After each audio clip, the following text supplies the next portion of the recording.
expectativa en los sectores y gremios vinculados a la protección de los derechos en torno a la vigencia y cumplimiento efectivo de esta nueva ley. Mariela Logroño dialogó con personas con discapacidad y miembros del pueblo afroecuatoriano e indígena en torno a este tema. Veamos qué nos dijeron. Carlos Zambrano tiene una discapacidad física y como tal, dice haber sentido en carne propia lo que es la discriminación y vulneración a sus derechos. Ahora se da esto de que podemos hacer muchas cosas e incluso puedo servir a otras personas. Hoy, la realidad es distinta. Aunque persisten actitudes discriminatorias en la sociedad, destaca la importancia de la aprobación de leyes que protegen sus derechos. Le cuento que es muy importante esto de trabajar con las personas con discapacidad, porque así conozco diferentes historias, el grado de pobreza, de dónde vienen, y muchas veces, como te digo, conozco cuando las personas son vulneradas sus derechos, entramos con grupos de ayuda para que estas personas puedan salir adelante. Emanuel Pitiur de la comunidad Shuar testimonia casos de discriminación por racismo, de allí que destaca la importancia de la integración del futuro Consejo para la Igualdad de Pueblos, instancia destinada a proteger sus derechos. En nombre de todos los jóvenes del Ecuador, es grato resaltar que se aprueben estas leyes, la ley de los derechos de las organizaciones sociales, que podamos ser parte de las organizaciones sociales, los representantes de las bases en este tipo de eventos, que formemos parte del cambio que está viviendo nuestra patria, la patria chica. La Ley de los Consejos Nacionales para la Igualdad creará los consejos de género intergeneracional de pueblos y nacionalidades, de discapacidades y de movilidad humana. Para Joana Márquez del pueblo afroecuatoriano, esta ley implementará políticas públicas para la igualdad de las personas en un país cuya norma constitucional garantiza el reconocimiento a la plurinacionalidad. Muy bien por nosotros porque tenemos al frente a una persona que está trabajando por los grupos vulnerables. ¿Sí? Yo como afro, yo espero que nuestras comunidades, ¿sí? Siempre estén representando, estén pendientes de lo que esté pasando y que se nos ayude, que se ayude al pueblo afro, que se le escuche. Cristina Kushkawa dijo que muchos niños, jóvenes y mujeres indígenas han sido víctimas de racismo, que no tenían derecho a estudiar, peor aún, hablar sobre sus necesidades. No teníamos mucho poder, se puede decir. Era mucho racismo, mucho discriminación. Los jóvenes no podían estudiar, era porque no tenían dinero y tenían mucha capacidad para estudiar, se puede decir. Eran súper inteligentes, captaban rápido todo, pero no podían estudiar, simple hecho por el racismo. La ley que está en vigencia promueve la protección y garantía de los derechos de las personas, grupos, comunas, comunidades, pueblos y nacionalidades, estableciendo mecanismos para la igualdad formal que garanticen la no discriminación en la diversidad intercultural para la construcción del Estado plurinacional e intercultural. Quiero retomar algunas de las reflexiones antes de la pausa que se habían generado en este conversatorio con nuestras distinguidas invitadas. A propósito de la participación de las mujeres, la semana anterior aquí en la Asamblea Nacional, el Consejo Nacional Electoral presentó un índice o un indicador de participación política de las mujeres. Y se determinó, si mal no recuerdo, que las elecciones de febrero determinaron que solamente el 23% de candidatas mujeres habían obtenido pues la victoria en el proceso electoral. ¿Cómo valora aquello a propósito de esta discusión respecto del género y la presencia de la mujer? Bueno, creo que ahí hay varios temas que analizar. En principio, si hay una ley de cuotas que nos da el 50%, eso no significa que ese 50% vayan a ser electas. Y ese es un tema en el que efectivamente nunca va a ser igual. Pero también, por otro lado, me parece que hay que abrir un diálogo con las organizaciones políticas en tanto y en cuanto tienen que, ojalá, promover que las mujeres sean quienes encabecen las listas, porque eso da mayor posibilidad de ser electas, por otro lado. Y otro de los aspectos que ahí un poco se veía y que alguna vez conversando con Rosana Silva le había planteado, es esta todavía reiterada ausencia de participación de mujeres afroecuatorianas e indígenas. Es decir, una cosa es que hay el 50% y hay esa acción afirmativa para la participación de las mujeres. Sin embargo, no es igual en el caso de las mujeres indígenas o afroecuatorianas. Están ausentes en la participación, en la conformación de las listas, y si están como suplentes o están en los últimos casilleros. Por tanto, eso nos permite abrir la reflexión entre los distintos sectores para promover esa transformación. Y a propósito de lo que dice Alexandra Ocles y Ina Quintana, ¿podría también darse el caso de que la comunidad LGBTI, que formará parte dentro del seguimiento de la política pública del Consejo que actualmente usted representa, también tenga algún tipo de acción positiva o afirmativa para, por ejemplo, integrar listas o la participación política, etcétera? Perfecto. Yo quiero indicar que el país en los últimos tiempos presenta índices de participación de las mujeres bien altos. Creo que es el tiempo y el momento histórico en el que las mujeres tenemos mayor representación, mayor participación, mayor toma de decisión en los asuntos del país. Esta asamblea es un reflejo de eso. Claro, en la asamblea tenemos en el Poder Legislativo, en el Ejecutivo estamos con más del 42%, igual en participación ciudadana, y en las diferentes instancias hay una presencia y un trabajo activo de las mujeres en estas instancias. Como país hemos avanzado significativamente en el cumplimiento del principio de paridad en las diferentes instancias. Sin duda, el gran desafío para el país, como lo indicaba Alexandra Ocles también, es trabajar los territorios. A nivel nacional, la situación, los datos son muy alentadores, pero a nivel territorial, aún la brecha en cuanto a la participación y la toma de decisión es bastante compleja. Los indicadores que ha presentado el Consejo Nacional Electoral reflejan apenas un 23%. Exacto. Haciendo un análisis, vemos que hemos crecido en el proceso de febrero en 2,5 puntos en representación de las mujeres. Sin duda, marca allí un gran desafío de cómo trabajar para que las mujeres alcancemos el 50-50 real en la toma de decisión a nivel territorial. Como mecanismo de género estamos trabajando en algunas propuestas a nivel territorial para que sean incorporadas las mujeres en cada uno de estos espacios, tanto en movimientos, partidos y también las personas LGBTI. La igualdad de género implica en que las acciones deben responder a superar todas las brechas de desigualdades, de discriminación. Sin duda, para que la mujer pueda participar en condiciones de igualdad en los procesos electorales, implica también cumplir un sinnúmero de derechos que como Estado estamos comprometidos para garantizar. ¿Cuáles podrían ser entre los más importantes? La mujer tiene una limitación muy fuerte que sobre sus hombros recae todo el tema de cuidado de la familia. ¿Qué es su condición de madre, esposa, jefa de hogar en muchos casos? Y en la entrevista anterior que tuve con usted decíamos que el tiempo total de la mujer de trabajo es de 77 horas, con una sobrecarga de trabajo entre el trabajo remunerado y no remunerado. Es imposible que la mujer pueda liberar tiempo productivo. Claro, en aquella entrevista habíamos convenido de que un poco en broma, un poco en serio, las mujeres trabajan más que los hombres. Claro, trabajamos 77 horas con 39 minutos más que los hombres, frente que apenas los hombres están en 59 horas, lo que implica pues liberar tiempo productivo para que las mujeres puedan también participar en los otros espacios. Sin duda necesitamos que la educación también se amplíe a todos los espacios. Aún como país presentamos una brecha alta. El analfabetismo está en 7.7 para las mujeres. Entonces necesitamos cerrar esa brecha. A nivel de educación superior las mujeres presentan mayor acceso, pero el momento de acceder al mercado de trabajo, o sea, no tenemos el mismo sueldo, la misma remuneración por igual trabajo. ¿Persiguen esas inequidades? Las inequidades están presentes y allí el diagnóstico que se recoge en la Agenda Nacional de las Mujeres y la Igualdad de Género presenta estas brechas que son las que tenemos que cerrarlos en estos años de gobierno que tenemos. Necesitamos trabajar por el cumplimiento de los derechos humanos de las mujeres, de las personas LGBTI.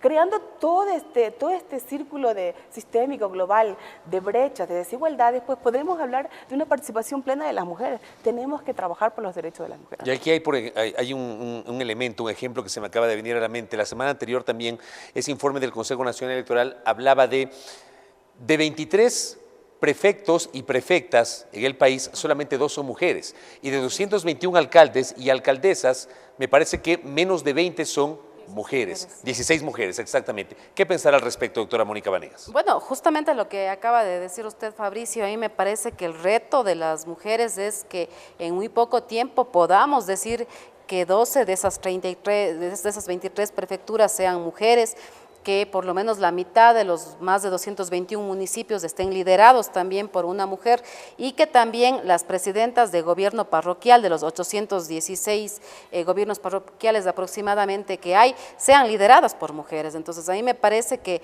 eso es un tema de cumplir con esta cuota, pero también es un tema de demostrar que estamos capacitadas, que tenemos el mérito suficiente como para estar dentro de la vida pública y política del país. Y aquí yo quiero compartir una frase que escuché a algún mandatario de algún país amigo latinoamericano: cuando una mujer entra en política, cambia la vida de esa mujer, pero cuando varias mujeres entran en política, cambia la política. Entonces, yo sí creo que eso es un tema que en el país nos hemos estado concientizando, y a mí sí me da mucho gusto que igual muchas mujeres, además jóvenes, si podemos decir menos de 35 años que estamos jóvenes, estamos ya en algunos puestos de gran responsabilidad. Entonces, yo creo que eso es un cambio que se pudo dar gracias a la Constitución del 2008. Claro, porque yo no me acuerdo realmente consejeros electorales ni consejeros de participación, de asambleístas que tengan menos de 30 o de 35 años. No recuerdo realmente desde que decidí estar atenta a lo que pasaba en la vida política y democrática del país. Claro, en el tema de la edad. Y si uno, por ejemplo, revisa también a propósito de la participación de las mujeres, lo que ocurre en la región,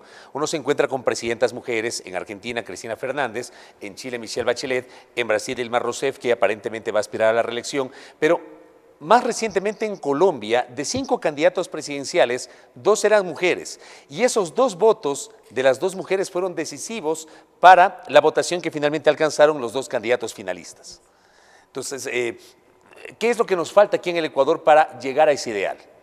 Bueno, decíamos hace un momento que han habido logros importantes, ya están muchas mujeres en cuerpos colegiados que son organismos de control, hay una gran representación en la función ejecutiva, en la función legislativa, en la función de transparencia. Creo que hay que seguir luchando porque también pueda pasar esto en los GATS, en los gobiernos autónomos descentralizados. Pero a mí me parece también que todo eso tiene que ver con una política integral, con seguir trabajando en contra de la violencia de género o violencia contra las mujeres. Yo recuerdo el 25 de noviembre, que es el día de la lucha contra la violencia contra las mujeres, precisamente se nos hablaba que no solamente hay una violencia física, sexual o psicológica, también hay violencia política y también hay violencia patrimonial. Yo he estado en varios conversatorios con mujeres y muchas de ellas, cuando llegan a separarse de sus parejas a través, por ejemplo, de un divorcio, se arrepienten de no haber trabajado, porque muchas veces se dan cuenta que tienen que seguir dependiendo de su pareja porque no quieren dejar sin el pan de cada día a sus hijos. Entonces, eso también es importante, demostrarle a la mujer que además del trabajo en el hogar, que lo hace con todo el gusto, también puede salir a hacer un trabajo privado, público, político, fuera de la casa. En esta parte del diálogo nos hemos concentrado en el tema de las mujeres, pero ¿qué pasa con los otros sectores? ¿Cómo, por ejemplo, establece la ley, doctora Alexandra Ocles, la designación de los representantes o integrantes o futuros consejeros de los consejos de la igualdad? Por ejemplo, el intergeneracional. Uno se pone a pensar, allí van a estar niños, niñas, adolescentes. ¿Los niños podrán integrar? ¿Un adulto mayor podrá integrar ese consejo? ¿Cómo se va a valorar la integración? Bueno, creo que ese fue también uno de los temas que hace un momento incluso estábamos conversando, porque... Eso se discutió en el Pleno, si mal no recuerdo. Se discutió en el Pleno y también antes de empezar el programa lo discutíamos también. Me parece que efectivamente ahí hay que colocar las condiciones adecuadas para que sea una persona o personas que que representan a estos sectores, es decir, en el caso de jóvenes es posible que puedan integrar el consejo y sería además maravilloso, pero digo niños, niñas, no, tal vez sí sé ahí el consejo de participación y le pasamos la pelotita a Mónica, tendrán que ver que sea alguien del consejo que represente a estas organizaciones de niños, niñas y adolescentes. Los consejos consultivos tienen ahí a un sinnúmero de niños bastante preparados, por un lado, desde su propia experiencia, pero ese sí es un tema mayor, por tanto, habrá que ver personas adultas que tengan el conocimiento, que tengan la sensibilidad y de haber trabajado sobre el tema y que puedan ser parte del Consejo Intergeneracional. Ahí usted nos aclara entonces, los niños, y no es un término, no es excluyente lo que quiero decir, pero los niños evidentemente no podrían ser consejeros. Claro que no, habría que buscar la representación para ellos. ¿Qué pasa, por ejemplo, con el tema de los pueblos y nacionalidades, tomando en cuenta que hay indígenas, montubios, afroecuatorianos? ¿Cómo integrar ese consejo?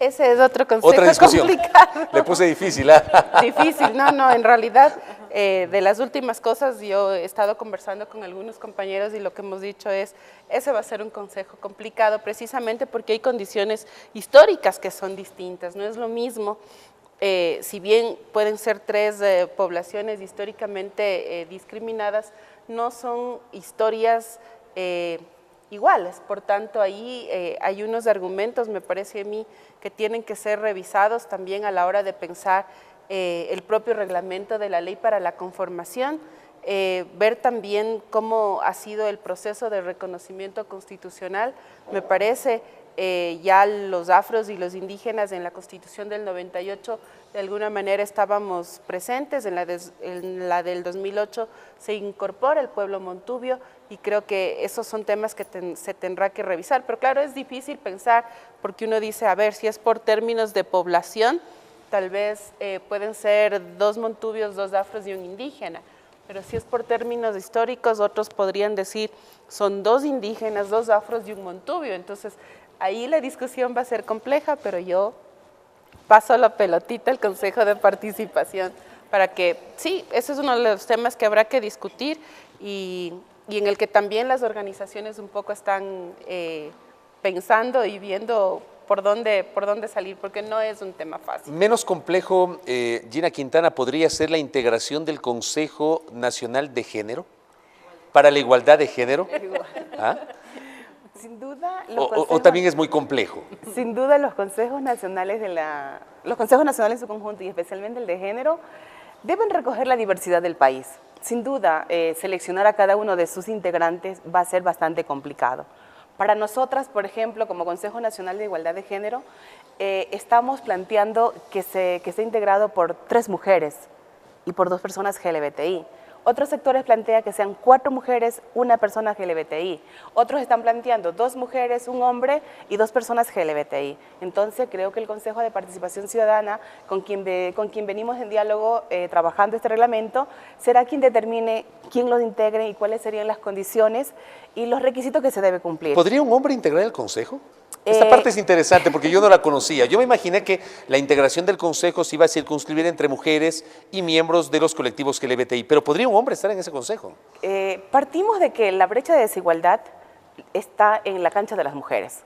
Estamos hablando de sobrecarga de trabajo, bajos porcentajes de participación, niveles de educación baja. Entonces, la mayor brecha la representan las mujeres y las personas LGBTI. No están los hombres. Entonces, estamos planteando que sean las mujeres, las sujetas políticas de derecho, las que lideren este proceso. No sin antes, somos responsables de construir la igualdad de género en el país, con la participación en diferentes momentos e instancias de mujeres y hombres en este proceso, que lo marca también el principio constitucional de igualdad y no discriminación. ¿Y cómo, por ejemplo, escoger a los integrantes del Consejo? Mujeres o miembros de la comunidad LGBTI, ¿cómo realizar este proceso tomando en cuenta que hay varios colectivos? Claro. La ley reconoce, dice que pueden participar los sujetos destinatarios de la política pública. Entonces, los sujetos destinatarios de la política pública son las mujeres, las personas LGBTI, hablando del Consejo de Igualdad de Género. Pero no estamos hablando de que determinados colectivos o si los colectivos están reconocidos legalmente, no estamos hablando de eso. Todavía no está en consideración, eso lo debe abordar el reglamento, que deben ser asociados, participar en procesos organizativos, venir de instancias que representen y defiendan los derechos de la población LGBTI, organizaciones de mujeres. Se reconoce en la ley que deben ser sujetos destinatarios de la política pública. Entonces, la agenda de las mujeres y la igualdad de género responde a que las políticas apunten a superar las brechas. Entonces, estamos planteando 3 mujeres, 2 personas LGBT. Y la pelota está en la cancha del Consejo de Participación Ciudadana, porque las exposiciones de Alexandra y de Gina lo ubican pues a la doctora Mónica Vanegas como evidentemente parte del Consejo de Participación Ciudadana, como el organismo que finalmente decidirá. ¿Qué reflexiones al respecto? Bueno, precisamente parece que este va a ser el concurso más difícil que le va a tocar realizar a este Consejo de Participación Ciudadana. No creo que más que del fiscal, ¿no? ¿O sí? No, yo creo que este va a ser el más difícil. Y precisamente porque no podemos contentar a todos, pero tenemos que tratar de ser lo más objetivos posibles y que el Consejo sea lo más plural, lo más representativo, que realmente abarque la mayor cantidad de representatividad. Entonces, hemos conversado al respecto, hay varios puntos de vista. Por ejemplo, también en el Consejo de Igualdad Intergeneracional, que serían los 5 delegados de la sociedad civil, es evidente que tendría que estar un niño, niña, adolescente, un joven, un adulto mayor. Y también tenemos que considerar que las 5 funciones del Estado que envían sus delegados deben considerar que siempre deben enviar un delegado hombre y una delegada mujer, y uno de ellos será principal y otro de ellos será suplente. Entonces, en estos temas estamos trabajando en un borrador, nos hemos reunido con varios sectores, porque también aquí hay otro tema, Gina, la comunidad LGBTI precisamente está conformada por gays, lesbianas, transexuales, intersexuales y transgéneros. Y todos ellos también van a querer su representación. Entonces, es un tema bastante complicado porque no hay espacio para tantos y nos va a tocar llegar a un consenso y tratar de hacer un reglamento que establezca de la forma más clara una representatividad que abarque casi todo. Por ejemplo, también en el caso de el Consejo de Igualdad de las Discapacidades. Hay varios tipos de discapacidades, ¿no? Desde las intelectuales hasta las físicas, e incluso está el tema de las enfermedades catastróficas. Entonces nos va a tocar hacer un reglamento para que sea lo menos ambiguo y que establezca de mejor manera cómo debería ser integrado de tal manera que la mayoría, o por no decir todos, quedemos contentos. También nos va a tocar coordinar con las 5 funciones del Estado para que se pongan de acuerdo cuáles serían sus delegados, de tal manera que se puede equilibrar con los representantes de la sociedad civil. Llega el tema del Consejo de la Movilidad, ¿cómo se integraría ese consejo? Bueno, ese justamente es totalmente nuevo, lo comentaba Alexandra hace un momento, no se ha debatido al respecto, seguro es el que menos debate ha tenido, pero obviamente será un trabajo que también tengamos que hacer como Consejo de Participación. ¿Podría, por ejemplo, tomarse como referencia o como valoración la integración aquí en la Asamblea de representantes de los ecuatorianos residentes en el exterior? Aquí tenemos legisladores que son de Estados Unidos y Canadá, de Sudamérica, y tenemos de Europa, Asia, Oceanía, etcétera. Sí, claro. Perdón. Claro, sí. Ahí hay otras categorías, porque tienes migrantes retornados, refugiados, entonces me parece que ahí hay que mirar claramente también por dónde va. Ahí hay una discusión que un poco han hecho los compañeros de asambleístas migrantes que va precisamente en este sentido, ¿no es cierto?, de mirar a todas esas categorías para incluirlas en el Consejo de Movilidad. Tampoco ha sido fácil, doctora Vanegas. Bueno, ahora que estamos haciendo algunos conversatorios para avanzar en este tema, vamos a invitarles a los compañeros asambleístas migrantes para que nos den algunas ideas y también tratar de ver cómo se elige este Consejo de Igualdad de Movilidad. Doctora, gracias por su tiempo, muy gentil. Gracias. Gina Quintana, gracias. Alexandra Ocles, muy gentil. Gracias a nuestras distinguidas invitadas, hemos compartido estos minutos para desmenuzar algunos aspectos en este interesante diálogo vinculado a la Ley Orgánica de los Consejos Nacionales para la Igualdad, que ya está en vigencia desde el 7 de julio de este año, publicada en el Registro Oficial número 283. Una pausa.